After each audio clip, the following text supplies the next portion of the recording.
Blessed Columbus Day, October 14th.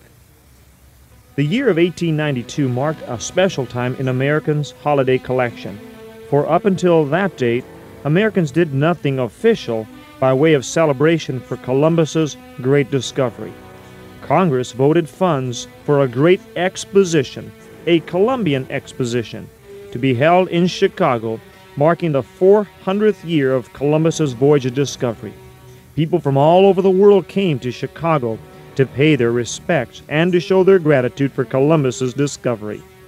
President Benjamin Harrison sent out a proclamation stating that October 12, 1892 would be held as a general holiday for the people of the United States, so that in churches and other places of assembly, the people should express gratitude to God for using Columbus for the discovery of our continent.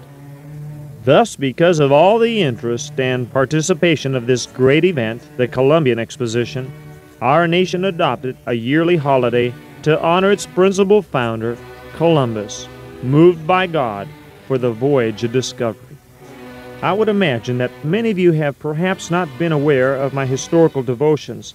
Therefore, allow me to introduce them by taking a tract from Volume 1 on the life of Christopher Columbus to make this day a bit more special. If you have Volume 1, you can listen to the other two stories on Volume 1 dealing with the life of Columbus. As a little boy in Genoa, Italy, an important seaport town in the Gulf of Genoa, 10-year-old Christopher Columbus would run down to the ship docks before and after school to see the ships coming in from all the parts of the known world. He'd ask the seamen to tell him stories of trading, new undiscovered trade routes, pirates, and adventure.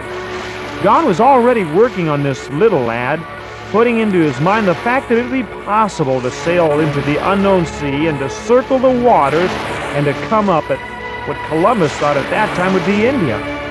Of course, whenever he talked of such things, maybe even at school, doing a report like students would do today, he was laughed at, scorned, and scoffed at. They called him Loco Colon. Columbus never gave up his dream, even though it seemed impossible to prove. To him, life was a matter of faith in the Lord, not sight. He didn't have to see the land.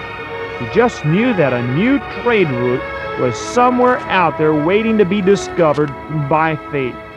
As he grew older and wiser, he started to pray that his dream would come true. The Lord made it possible through friends to be able to speak to John II of Portugal of his idea of finding this new trade route to the Indies. But John II laughed, ridiculing him. You see, the kings of those days and many of the wealthy and even most of the Roman Church believed that the earth was flat. Therefore, if you sailed out on a flat ocean, you'd drop off the edge. And they weren't about to spend money on a foolhardy idea. For 8 long years, Columbus, through tears, trials, and tribulation, continued to request the money and the ships needed. He went to several kings. He went to the King of England, and then he went to the King of France, and finally Spain. King Ferdinand and Queen Isabel of Spain accepted the challenge after the war with the Moors and paid the 20 million maravedis needed for his journey. In today's currency, it'd be about $500,000. You can imagine the joy and fear all mixed together to leave sight of land and venture into the unknown sea, the first man to do so in recorded history at that time. This Columbus did by faith.